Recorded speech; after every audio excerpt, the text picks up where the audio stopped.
In this video, I'm going to show you exactly how long Iran and Israel can financially sustain this war, based on their actual budgets, their revenue, and the current rate of spending per attack. Most people think wars are won by the side with the best weapons or the biggest army. That is how it used to work. But modern warfare has a new deciding factor that nobody talks about on the news: the bank account. Every missile fired, every interceptor launched, every drone sent into the sky costs money. And when the money runs out, the war ends, not with a peace deal, but with collapse.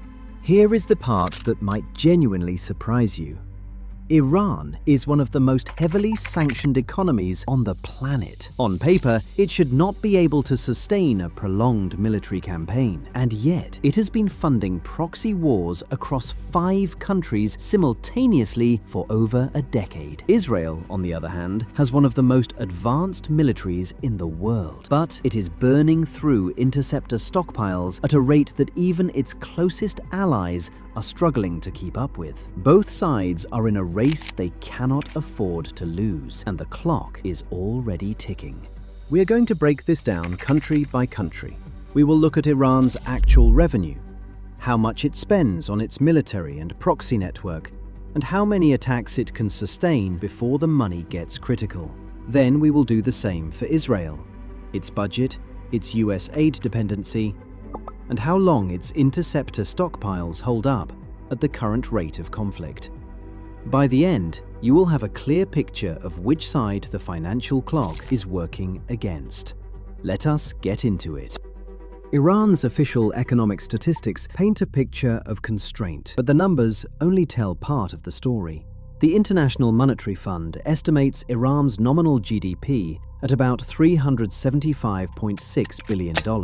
Yet, this headline figure masks a hidden layer of fiscal maneuvering. On paper, Iran's military budget hovers between $7 and $10 billion a year, roughly 2 to 2.5% of GDP, according to SIPRI. But Western intelligence and leaked parliamentary reports suggest the real defense outlay is far higher, reaching $20 to $30 billion once off-book spending, IRGC operations, and proxy financing are included. Central bank channels and IRGC finance units quietly divert oil revenue and foreign exchange into a shadow budget that more than doubles the official figures. This dual ledger system means Iran's war chest is far deeper than it appears, and it explains how a sanctioned economy can keep funding drone production, missile stockpiles, and regional proxies long after public budgets should have run dry. Iran's oil exports form the lifeline of its war economy. Even under heavy sanctions,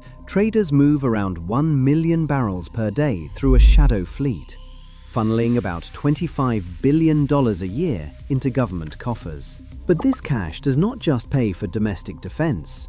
A significant share, between $1 and $2 billion annually, flows out almost immediately to finance Hezbollah in Lebanon, the Houthis in Yemen, and a network of militias across Iraq and Syria. Each dollar sent to these proxies is a dollar not available for Iran's own reserves or public spending. The result is a constant balancing act. Oil revenue comes in through clandestine channels, while proxy payments go out just as quickly, straining the system and exposing how every escalation abroad puts new pressure on Iran's financial core. A Shahed drone costs Iran between $20,000 and $50,000 to build. The Fateh 110 missile, a mainstay of its arsenal, runs $100,000 to $200,000 each. On paper, these are bargain weapons, especially when stacked against the price tags of Western interceptors. Iranian factories now produce thousands of Shahed drones each year, with output estimated between 2,000 and 6,000 units annually. Fateh missile lines add hundreds more. The combined bill for this offensive tempo lands between $2 and $5 billion per year. For Iran's defense industrial complex, this is a manageable drain, one largely covered by oil money, even under sanctions. The numbers reveal a war economy designed for endurance, able to keep the drones and missiles flowing as long as the cash does. Israel's economic foundation for war is built on a scale few regional rivals can match. With a gross domestic product of roughly $540 billion, the country has the fiscal muscle to support a defense budget that now stands at 143 billion shekels, about $45.8 billion at current exchange rates. This is more than double the pre-war level, reflecting a dramatic shift in priorities as the conflict has expanded. The Israeli Treasury is now tasked with stretching these resources across daily operations, munitions, and military readiness. Even at this scale, the defense budget represents a significant share of national output, anchoring Israel's capacity to absorb the costs of a high-tech, high-tempo war, at least as long as domestic revenues and borrowing hold steady. US military aid forms the backbone of Israel's ability to withstand high-intensity attacks. The annual $3.8 billion foreign military financing line, set by the 2016 Memorandum of Understanding, is more than a budget item. It is a lifeline. But the numbers reveal a volatile reality. When Iran launched its April 2024 missile and drone barrage, Israel's defense response cost between $900 million and $1.4 billion in a single night. That one episode consumed nearly a third of the yearly US aid package. Congressional appropriations keep the arsenal stocked, but the pace of spending during crisis spikes far outstrips peacetime budgets. Each major attack drains the stockpile and forces a fresh scramble for interceptors, linking Israel's security directly to Washington's willingness and ability to keep the funds flowing. Arrow and Patriot interceptors form the backbone of Israel's high-altitude missile defense, but every launch comes with a staggering price tag. Each Arrow missile costs between $2 and $3 million. A single Patriot PAC-3 round runs $4 to $6 million.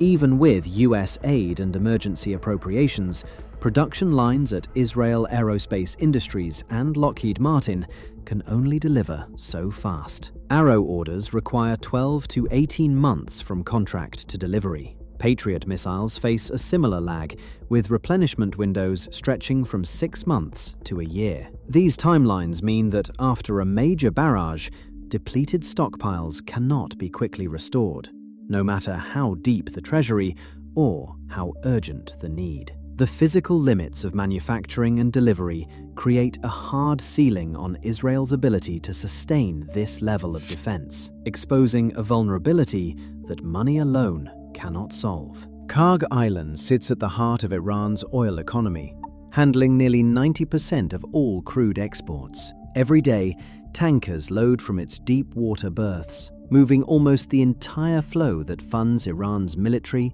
and regional proxies. Even under sanctions, Karg remains the sole gateway for most of Iran's oil revenue, billions of dollars that circle back into defense spending and payments to allied groups. This concentration creates a single point of failure. One successful strike or a sustained blockade could cripple the country's export capacity overnight. For Tehran, the island is both a lifeline and an exposed nerve, where the fate of the war budget hinges on a few square kilometers of docks and storage tanks. The Strait of Hormuz is a narrow channel just over 30 miles wide. Yet, nearly a quarter of the world's oil and a fifth of its liquefied natural gas pass through it. When Iranian officials threaten disruption, oil prices can jump within hours, even if no ship is stopped. In 2019, after a few tanker attacks and public threats,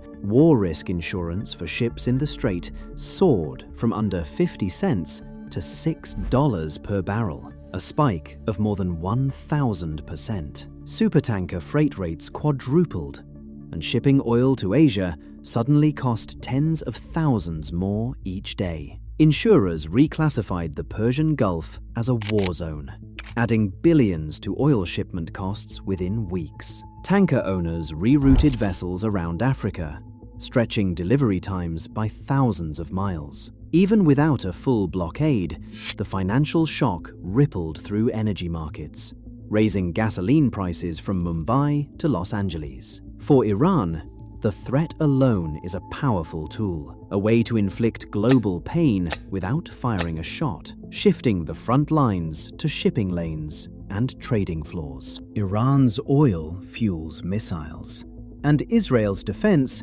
burns cash faster than factories can reload. War's outcome turns on budgets, not bravery. In today's conflicts, balance sheets decide who blinks first.